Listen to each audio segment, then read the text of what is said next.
ট্রেনে ধাক্কায় হাতির মৃত্যু রুখতে নতুন প্রযুক্তির ট্রায়াল, আর তাতেই হাতির হানায় প্রাণ গেল অবসরপ্রাপ্ত লেফটেন্যান্ট কর্নেলের। এর জেরে রাজা ভাতা খাওয়ায় বন্ধ রিলে ট্রায়াল।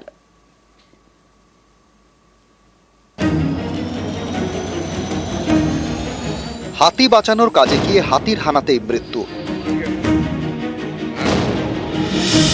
বৃহস্পতিবার আলিপুরদুয়ারে রাজাভাত খাওয়ায় কুনকির হানায় মৃত্যু হয় লেফটেন্যান্ট কর্নেল সন্দীপ চৌধুরীর। রাজাভাত খাওয়া জঙ্গলের মধ্যে রেল লাইন, এখানে ট্রেনের ধাক্কায় একাধিক হাতির মৃত্যুর ঘটনা ঘটেছে। এভাবে হাতি মৃত্যু ঠেকাতে পদক্ষেপ করেছে রেল। তারা নতুন প্রযুক্তি ব্যবহার করতে চায়, যার নাম ইন্ট্রুশন ডিটেকশন সিস্টেম। এর ট্রায়াল শুরু হয় বুধবার থেকে। রাজাভাত খাওয়ার জঙ্গলে রেল ট্র্যাকে নিয়ে যাওয়া হয় দুটি কুনকি হাতিকে। বৃহস্পতিবার ছিল ট্রায়ালের দ্বিতীয় দিন। দুপুরে শিলিগুড়ি থেকে আলিপুরদুয়ার জংশনের দিকে যাচ্ছিল ট্রেন। হর্ন দেন ট্রেনের চালক। একটি কুনকি হাতি সেই সময় পিষে দেয় অবসরপ্রাপ্ত লেফটেন্যান্ট কর্নেল সন্দীপ চৌধুরীকে। তিনি এই প্রযুক্তি চালুর বরাত পাওয়া বেসরকারি সংস্থার কর্মী। তাকে আলিপুরদুয়ার হাসপাতালে নিয়ে যাওয়া হয়, কিন্তু ততক্ষণে সব শেষ।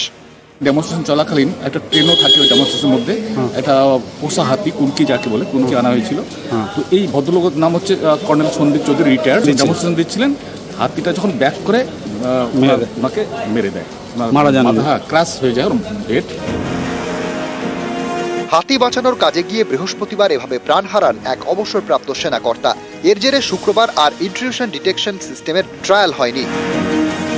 ট্রেনের ধাক্কায় হাতির মৃত্যু ঠেকাতে ডুয়ার্সের জঙ্গল রুটে ব্যবহার করা হবে এই ইন্ট্রুশন ডিটেকশন সিস্টেম। রেলের নয়া এই প্রযুক্তিতে রেল লাইনের ধার বরাবর অপটিক্যাল কেবল পাতা থাকবে। তাতে থাকবে সেন্সর। লাইনের 300 থেকে 500 মিটারের মধ্যে হাতি এলেই সংকেত পেয়ে যাবে সেন্সর। অপটিক্যাল কেবলের মাধ্যমে সেই সংকেত পৌঁছে যাবে কাছের সিগন্যাল পোস্টে লাগানো যন্ত্রে। সেই সিগন্যাল পোস্টে লাগানো যন্ত্র থেকে সংকেত পৌঁছে যাবে রেলের কন্ট্রোল রুমে। কন্ট্রোল রুম থেকে সতর্কবার্তা যাবে স্টেশন মাস্টার, চালক, গার্ড এবং গেটম্যানের কাছে। রেলের দাবি, এই পুরো প্রক্রিয়াটি ঘটবে কয়েক সেকেন্ডের মধ্যে। হাতি বাঁচানোর এই প্রযুক্তি ট্রায়ালের সময় হাতির হানায় মৃত্যু।